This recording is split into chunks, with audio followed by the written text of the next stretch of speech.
Okoljski ukrepi so v skupni kmetijski politiki v aktualnem programskem obdobju uveljavljeni v strukturi, ki jo je Evropska komisija poimenovala zelena arhitektura SKP. Nazivi posameznih instrumentov so se v njej nekoliko spremenili.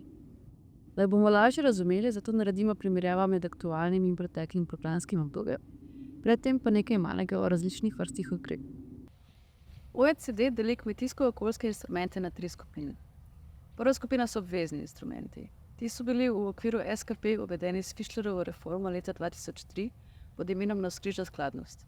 To so minimalni pogoji, ki jih morajo izpolnjevati vsi kmetje, ki želijo prejemati neposredna plačila in druga dohodkovna plačila SKP. Gre za kmetovanje v skladu z zakonodajnimi standardi na področju okolja, podnebnih sprememb, javnega zdravja, veterine in dobrobiti živali. Od to tudi izvira izraz navzkrižnost, saj gre za doseganje ciljev različnih politik. V preteklem obdobju so bili dodatno uvedeni še 3 nekoliko zahtevnejši okoljski pogoji. Ti so veljali na ornih površinah, za določene predvsem večje kmetije. Na nekaterih območjih Natura 2000 pa je bil za večino kmetijskih gospodarstev uveden tudi pogoj ohranjanja okoljsko občutljivega trajnega travinja. Ti pogoji so postali znani kot ozelenitev prvega stebra SKP oziroma kmetijske prakse iz naslova zelene komponente.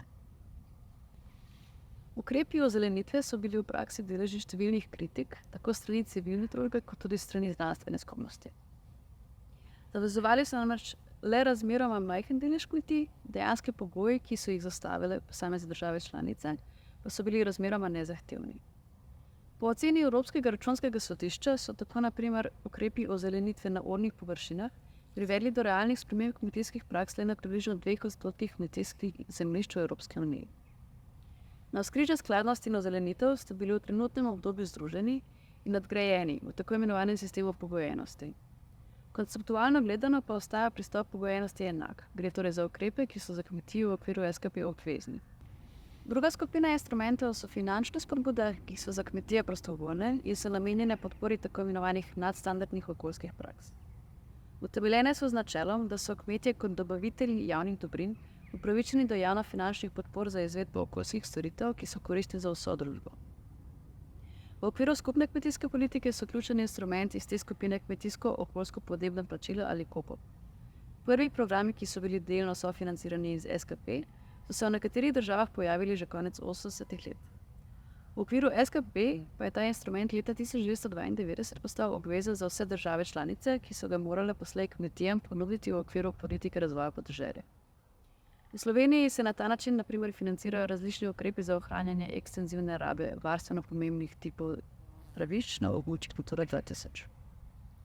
Ti ukrepi ostajajo tudi v aktualnem programskem obdobju, ko pa je bil uveden še en konceptualno podoben instrument, ki se imenuje Shema za podnebje in okolje. Gre za enoletno shemo, financirano iz prvega stebra SKP, v katero lahko kmetije vstopijo prostovoljno. Primera v Sloveniji sta shema za vzpostavitev neposejanih tal za poljskega škrjanca in shema za varstvo gnezd ribe. V okviru tretje skupine instrumentov, to so podporni in drugi instrumenti, so državam članicam na voljo še številni drugi tipi instrumentov, ki jih lahko uporabijo za doseganje okoljskih in naravovarstvenih ciljev. To so na primer ukrepi za prenos znanja, ekološko kmetovanje, podpore za kmetovanje na območjih Natura 2000, podpore za območja z naravnimi ali drugimi omejitvami, tako imenovana plačila OMD, ter različne naložbene podpore, na primer za nakupe prilagojene mehanizacije. Evalvacija na evropski ravni je pokazala, da obvezni instrumenti dosegajo večino kmetijskih zemljišč v Evropski uniji, po drugi strani pa se prostovoljne finančne spodbude izvajajo na bistveno manjšem deležu površin.